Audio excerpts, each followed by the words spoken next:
Hello friends, welcome to happiness mantra by Chetan. उम्मीद करता हूं कि आपके नए साल की शुरुआत बहुत ही रॉकिंग हुई होगी। आज हम एक ऐसे टॉपिक पे डिस्कस करने वाले हैं जो हम सबकी जीवन शैली का एक बहुत ही महत्वपूर्ण हिस्सा बन चुका है। हम चाह के भी अपने लाइफस्टाइल से उसको एलिमिनेट नहीं कर पाते, और वो है लोन्स या ईएमआई। आप सबकी लाइफ में भी लोन या ईएमआई कुछ ना कुछ तो जरूर चल ही रहा होगा। लेकिन क्या आपको पता है कि जो लोन है वो भी दो तरीके के होते हैं, good loan and bad loan. अब आप कहोगे कि लोन तो लोन है, इसमें गुड लोन और बैड लोन वाली क्या बात है। लेकिन गुड लोन उस कैटेगरी में आता है जो आपके लिए एक एसेट्स क्रिएट करता है, और बैड लोन आपकी लायबिलिटीज बढ़ाता है। थोड़ा सा डिटेल में समझने की कोशिश करते हैं कि मान लो आपके पास 20-25 हजार का एक फोन है, आपका काम उससे चल रहा है, लेकिन आपको एक स्टैंडर्ड मेंटेन करना है, थोड़ा फ्लॉन्ट करना है, तो आपने ईएमआई पे 1 लाख का 1.5 लाख का एप्पल खरीद लिया, उसकी ईएमआई बांध ली। चाहे आपकी पॉकेट अलाउ कर रही है या नहीं कर रही है, वो आपके लिए एक लायबिलिटी है। आप छोटी गाड़ी में भी खुश हो, आपका काम छोटी गाड़ी में भी चल रहा है,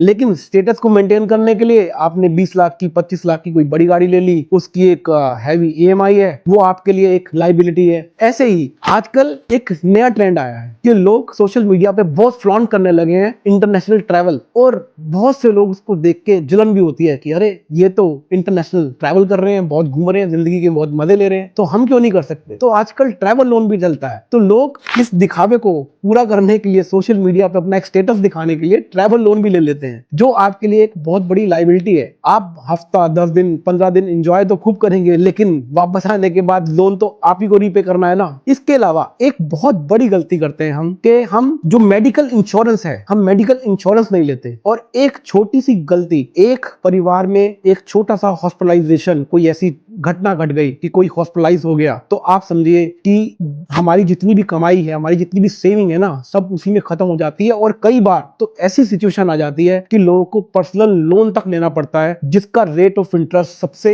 हाई होता है। वो हमारी एक बहुत बड़ी लायबिलिटी बन जाती है। तो ये है कुछ बैड लोन्स की कैटेगरी में आते हैं। अब गुड लोन की कैटेगरी में क्या आता है? गुड लोन की कैटेगरी में आता है एजुकेशन लोन, जो आपने अपने बच्चे की हायर एजुकेशन के लिए आपने कुछ लोन लिया। आपका बच्चा उसके लोन की वजह से एक अच्छे कॉलेज में उसका एडमिशन हो गया, वो एक अच्छे स्टेटस पे पहुंच गया, तो वो उसको रीपे कर सकता है, आपकी हेल्प कर सकता है। ये आपके लिए एक इन्वेस्टमेंट है जो आप अपने बच्चे पर कर रहे हो, और आपका बच्चा भी इस चीज को समझता है कि मेरे माँ बाप ने बहुत मेरी हेल्प करी है और मेरे लिए एक करियर पाथ बनाया है, जिससे अब मैं उनकी हेल्प करके उनका ये लोन उतार के उनकी हेल्प कर सकता हूं। तो ये एक आपके लिए एक एसेट है जिंदगी भर की, कि वो जिंदगी भर सर उठा के एक अच्छी पोजीशन पे उस वजह से जी पाएगा और कुछ लाइफ में कर पाएगा। इसके अलावा रियल एस्टेट, अगर मान लो आप, चाहे वो कमर्शियल हो या रेजिडेंशियल हो, आपने रियल एस्टेट में इन्वेस्ट किया, लेकिन इसका भी कुछ क्राइटेरिया है। इसका मतलब ये बिल्कुल भी नहीं है कि आपके पास 10% या 20% पैसा है और आपने 80% का एक बड़ा लोन ले लिया और आप सोचो कि मैं उससे कोई एसेट बिल्ड कर लूंगा। नहीं, ऐसा नहीं हो सकता।